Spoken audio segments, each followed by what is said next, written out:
Active segment today, we are joined by Dr.Domeniter, Naomi, Kathula, the Deputy Vice Chancellor, Academic Research and Extension at the Management University of Africa, as we examine the state of education following the release of the 2025 KCSE examination results last Friday.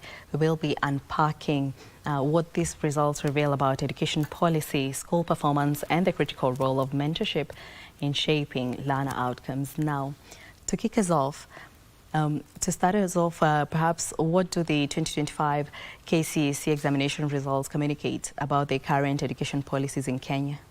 Thank you very much. This last year's results have communicated very wide to the education policies in terms of access to education, in terms of the quality of grades being scored by the schools, in terms of our education relevancy, and in terms of equity. Why do I say this? Is because if you look at the numbers have increased. The quality grades have increased. You look at the performance of the usually despised CDF, day schools and mixed schools. They have done so well up to the point that we can now rethink the schools and the quality of education for the quality access. And as we take a look at your perspective as an academic leader, perhaps what are the key trends that stand out most in the 2025 KCSE results? So the trend we are observing currently is the grades are improving and students are getting their right grade. For what I've observed over the years, I've been in the education sector for 25 years. The kind of grades we have gotten now, they have given the current students wider opportunities to be able to fit in different professional courses, from academic to technical to the vocational, both locally, internationally, and regionally. Because the scores they have scored, they are good grades, which now they fit them to the various platforms. This trend, I can attribute it, let me say, like I come from Kitui County, Kitui East. Most currently because of the hardship of the financials. We have been seeing many students who perform so well. They get these national schools which are high-cost boarding they cannot afford.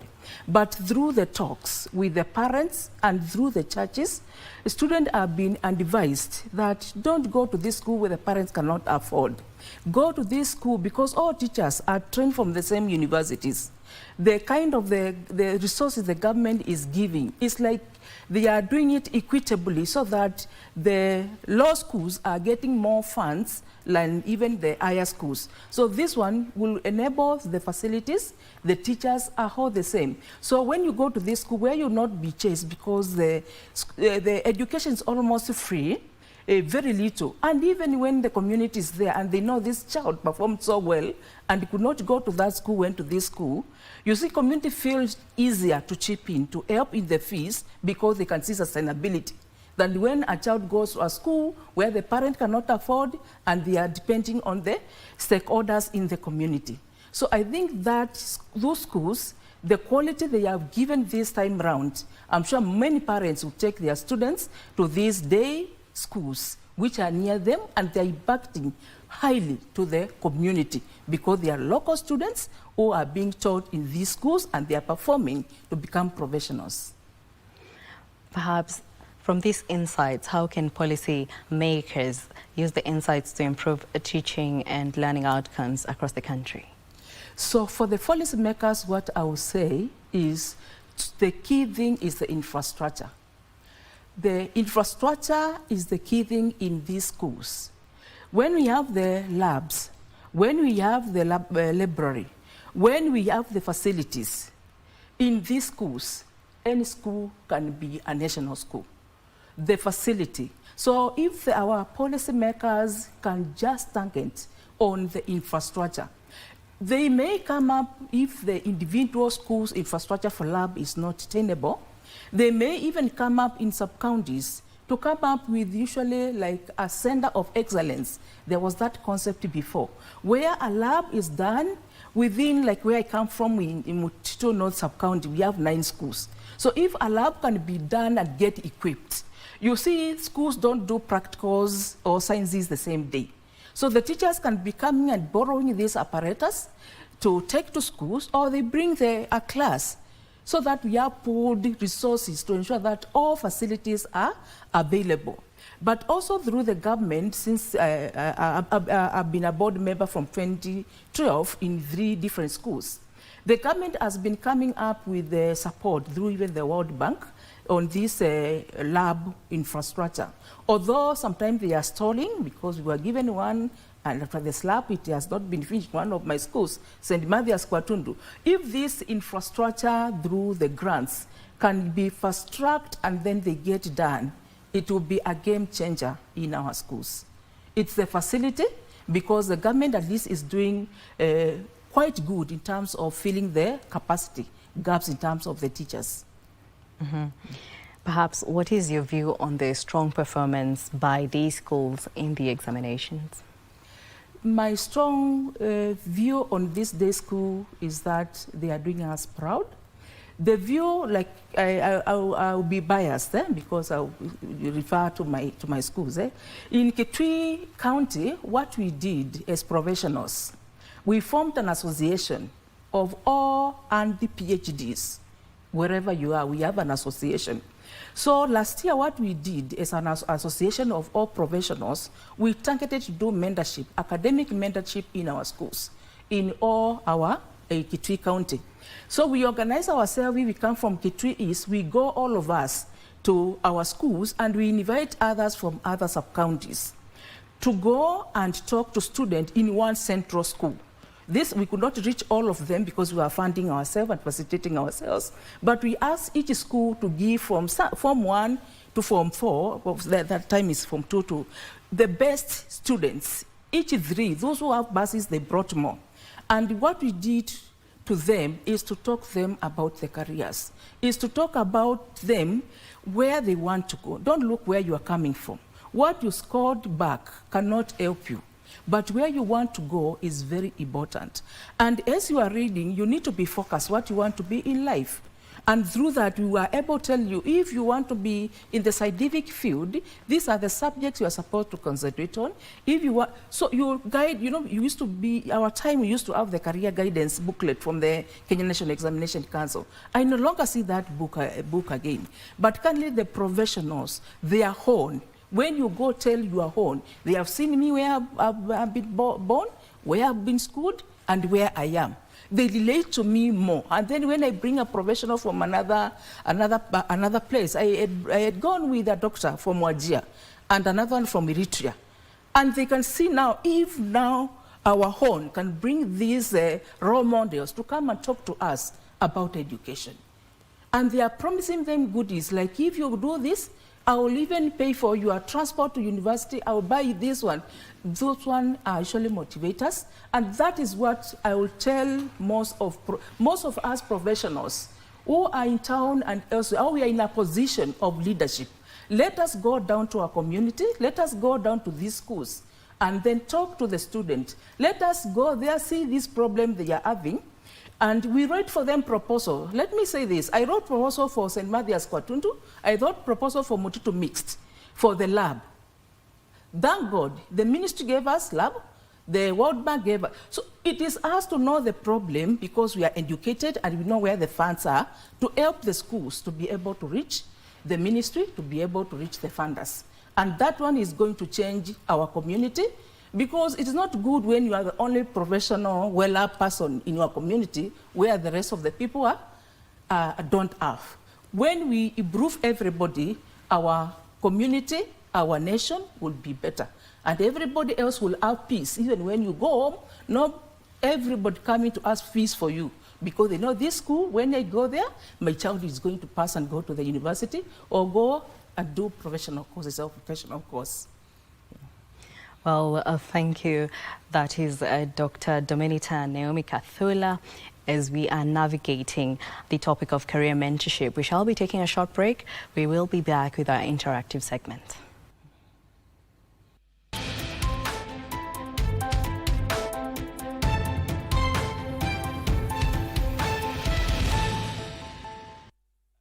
Welcome back. We now continue with the interactive segment. We're with Dr.Domeniter Naomi Kathula as we navigate career mentorship. Now, perhaps as we discuss mentorship, perhaps how does mentorship contribute to academic motivation among learners in secondary schools? For mentorship, mentorship is the way to go. One, it's exposing the students. It is also exposing you as a professional to the real situations in the ground. So in mentorship, like if I can also borrow down from MUA how we are doing it. In MUA, when we get like book donations, we take them to those low-cost schools. We also organize academic trip to our university to come and talk with the students about their careers.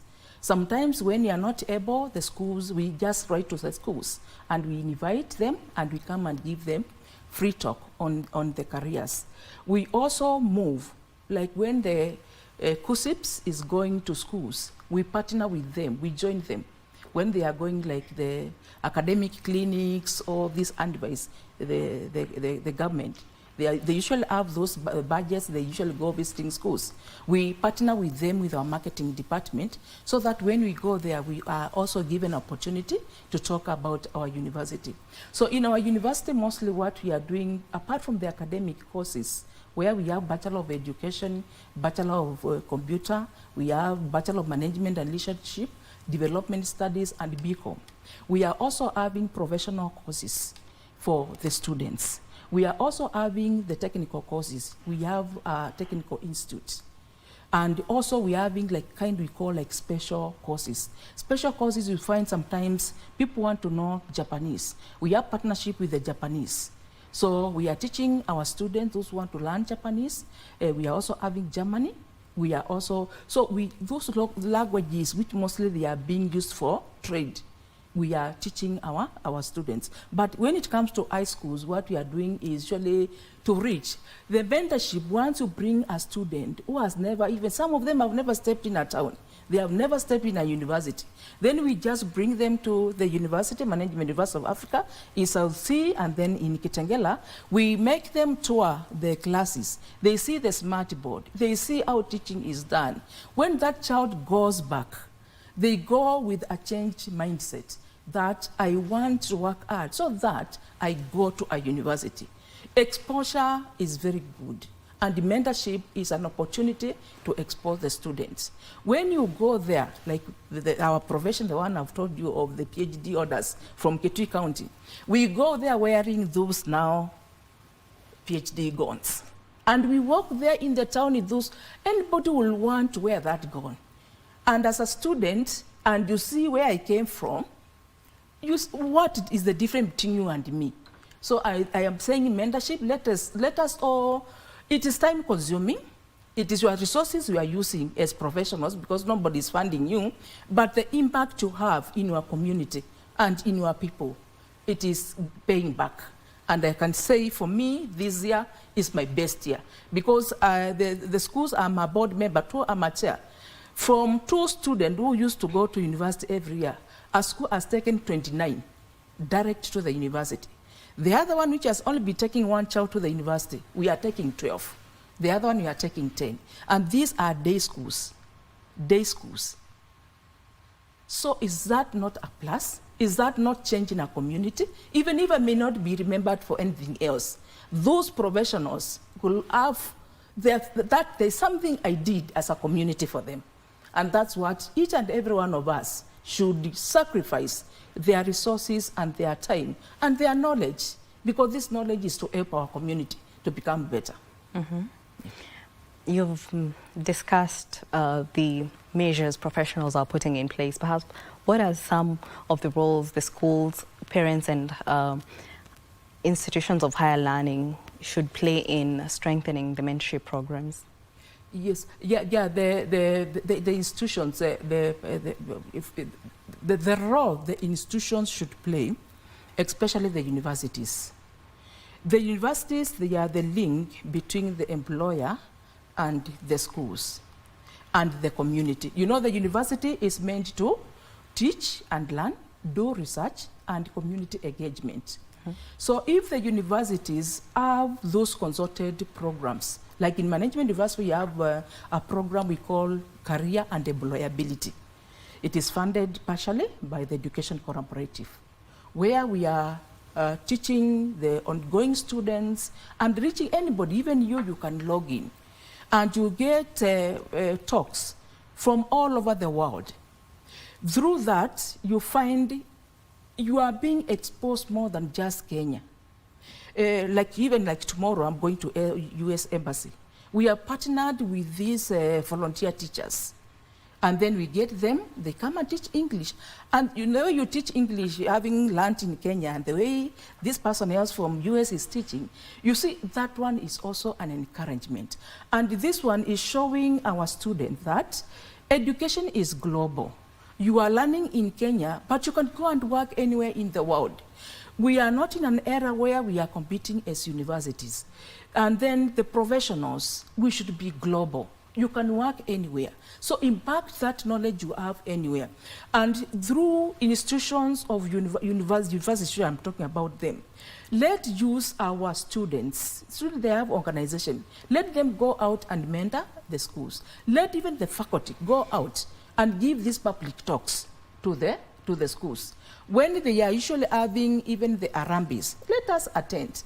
You may give very little, but your presence there has an impact to the community. So we want institutions to play a very key role going back to the community to identify the problems where the situation can be funded through grants. They may not have that technical knowledge as we have. Let's help them come up with that proposal which can reach the government, can reach the funders, so that the infrastructure can be trickled down to the local community. Well, now, as we conclude, perhaps what is your message to students, parents, educators and policymakers following the release of the 2025 KCSE results? So these results are good, and every child has performed. There are those who can join vocational courses, the technical courses, and direct to the university. So my key advice to the students and to the parents, we are nurturing talents. You know what your child wants.